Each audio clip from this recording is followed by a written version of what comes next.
Narito na ang Kabayan Sports Update para sa araw na ito.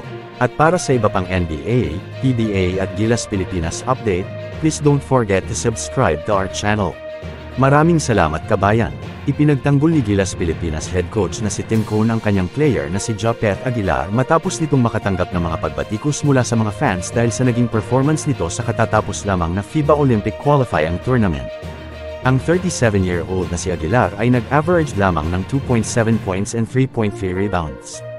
He received criticism from fans lalo na sa naging laban nila sa Brazil sa semifinal game kung saan ay nakapag-commit siya ng 2 turnovers and he had 4 points and 6 rebounds.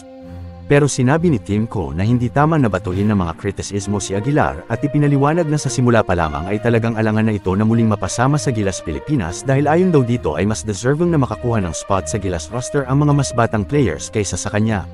He also wanted to spend time with his family following the birth of his second child pero pinakiusapan niya lamang si Aguilar na mag-join muli sa Gilas dahil sa naging injury ng isa pang Gilas bigman na si AJ Edo. Sinabi rin ni Tim Cone na si Aguilar ay nag-ambag ng mga valuable contributions sa Philippine team na hindi makikita sa stat sheet bilang team captain ng Gilas Pilipinas. Ayon pa kay Tim Cone patungkol kay Aguilar, "He led us, he was our team captain. His sacrifice for country was total."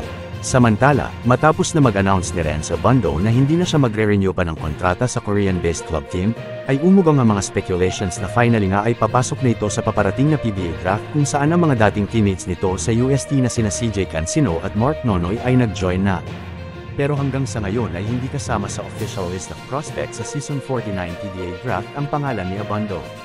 Ang dahilan, ayon sa former Gilas Pilipinas player, plano niya na patuloy na maglaro overseas at ayon pa sa kanya ay may hinaanti lamang sila ng kanyang kampo at pinag-aaralan pa nila ang iba't ibang offers na kanyang natatanggap sa ngayon.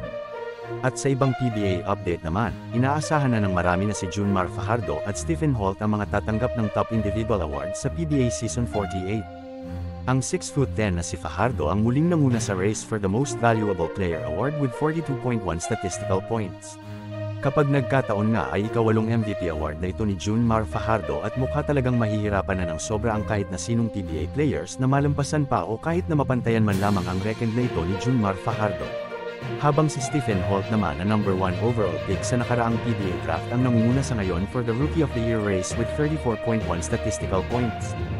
Ang Phil-Am guard na tumulong sa Terra Firma to reach the playoffs for the first time in 8 years sa nakaraang Philippine Cup ay nasa ika-6 na pwesto naman sa MVP standings. Maraming salamat kabayan.